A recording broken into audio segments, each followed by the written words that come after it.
डकैती की वारदात हुई थी और रिजवान नामी बंदे से 25 लाख रुपए स्नैच करके ले गए। 3 मुलजिमान इसमें मुलविस हैं, इसमें 6,70,000 रुपए की बरामदगी हो चुकी है। बिस्मिल्लाहिर्रहमानिर्रहीम।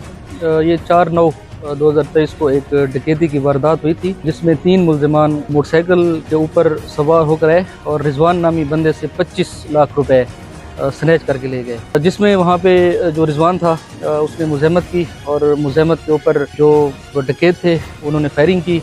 उस फायरिंग की जद में एक राहगीर जिसका नाम सकलैन था वो ज़ख्मी हुआ और उसको फौरी तौर पे हॉस्पिटल शिफ्ट किया गया था।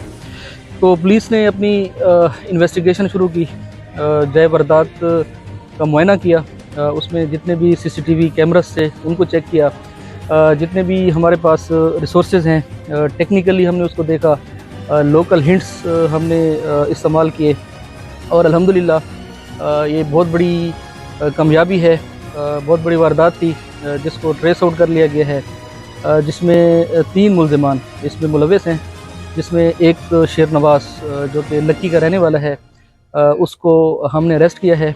SHO साहब हमारे तफ्तीशी हैं, अरशद महमूद और जो हमारी टीम है अल्हम्दुलिल्लाह अल्लाह ताला ने कामयाबी दी है, जिसमें 6,70,000 रुपए की बरामदगी हो चुकी है और मज़ीद जो हमारे पास मुलज़िम मौजूद है उसका हम रिमांड लेंगे और बाकी रिकवरी की कोशिश करेंगे।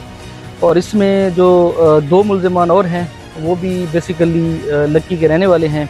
तो हमारी टीमें जो हैं वो हमने तरतीब दी हुई हैं, तबज़नी हो रही है और इंशाल्लाह हमारी पूरी कोशिश है कि इसमें जितनी भी रिकवरी है, जितनी भी लूटी हुई रकम है उसको हम बरामद करें और जितने भी मुलजिमान हैं उनको अरेस्ट करें इंशाल्लाह।